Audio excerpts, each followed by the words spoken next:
He is so scary. Our neighbor, Mr. Henry, was always grumpy. No one liked him, and kids avoided his house. One day, my dad sent me over to give him some cookies. I grumbled, "Why him? He's so mean." But Dad insisted. I knocked on his door, and when he opened it, I was shocked. His house was empty, and he looked so sad. He smiled faintly and said, "Thank you. It's been years since anyone cared." I sat with him, and we talked for hours. I found out he lost his family years ago and was just lonely. From that day, I visited him often, and he became like a grandpa to me. Don't judge someone before knowing their story. And if you agree, subscribe and share this with a friend. Toby stood in the corner of his father's workshop, staring at the old dusty clock. It had been there for as long as he could remember, its pendulum frozen, its chimes silent. After Papa's passing, the workshop felt like a museum of forgotten dreams. The clock, with its intricate carvings and brass detailing, had always fascinated him as a child. Papa used to say, "Time is a treasure, Toby. Treat it well." But back then, Toby didn't understand what that meant. Now, as he dusted the clock, he noticed a small inscription on the back, "To the next keeper of time." Curious, he decided to fix it. It took days of trial and error, YouTube tutorials, and borrowed tools from the neighborhood carpenter. The more he worked, the more he felt connected to Papa. He could almost hear his voice guiding him, laughing at his mistakes, encouraging him to try again. Finally, the clock ticked. Its pendulum swung rhythmically, and the first chime rang through the workshop. But something else happened. Hidden compartments opened, revealing old notes, photographs, and a journal. Toby sat down to read. The journal was filled with Papa's thoughts, stories of his struggles, dreams, and lessons he wanted to pass on. One entry caught Toby's attention. "Time is like a river, always flowing. You can't stop it, but you can decide how to sail on it. Don't waste it chasing things that don't matter. Build, love, and leave something behind." Tears filled Toby's eyes. He realized Papa wasn't just talking about fixing the clock. He was teaching him to value time and legacy. From that day, Toby carried the lessons of the clock with him.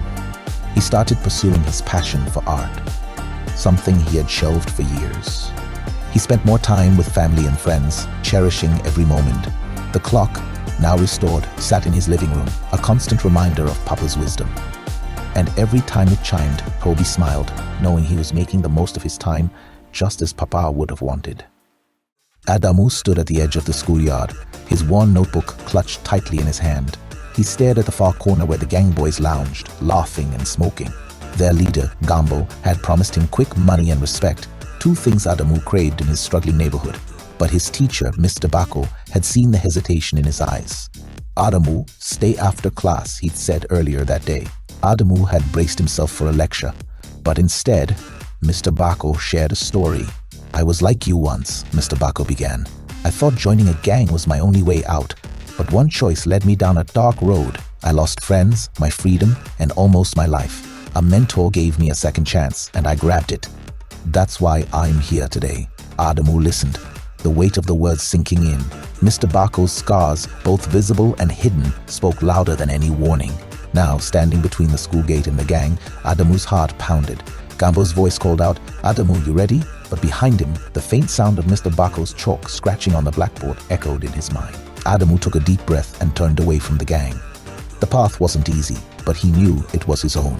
Chijioke was broke, stranded in Lagos. As he trudged through the crowded streets of Yaba, he spotted something unusual on the ground, a leather wallet. Inside was a wad of crisp Naira notes. His heart raced. There was also a business card with the name Mr. Adibanjo. "God has finally answered my prayers," Chijioke thought. He wrestled with his thoughts all the way home, where his roommate, Kunle, noticed the wallet. "Guy, why are you even thinking about this? Keep the money," Kunle advised. But Chijioke couldn't shake the feeling that doing the right thing mattered. The next morning, he called the number on the card. "Hello, sir. I found your wallet," he said nervously. The voice on the other end was filled with relief. "Thank you. Please, can we meet at my office in Ikeja?" When Chijioke arrived, Mr. Adebanjo, a distinguished-looking man in his 50s, greeted him warmly. "You don't know what you've done for me. You saved my reputation." Chijioke handed over the wallet, expecting nothing in return. But Mr. Adebanjo smiled and said, "Integrity is rare these days. I want to reward you." He handed Chijioke an envelope. Inside was not just money, but also a business card. "If you're ever looking for work, come see me.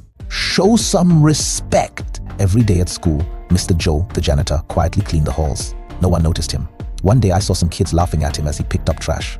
I didn't say anything, but I felt bad. The next morning, I decided to talk to him. I said, "Thank you for keeping our school clean, Mr. Joe." He looked surprised and smiled. "No one's ever said that to me before," he said. That moment changed something in me. The next time I saw kids laughing at him, I stood up and said, "If you think you're better than him, imagine this place without him." They stopped, embarrassed. Never underestimate someone's importance. And if you agree, subscribe and share this story with a friend.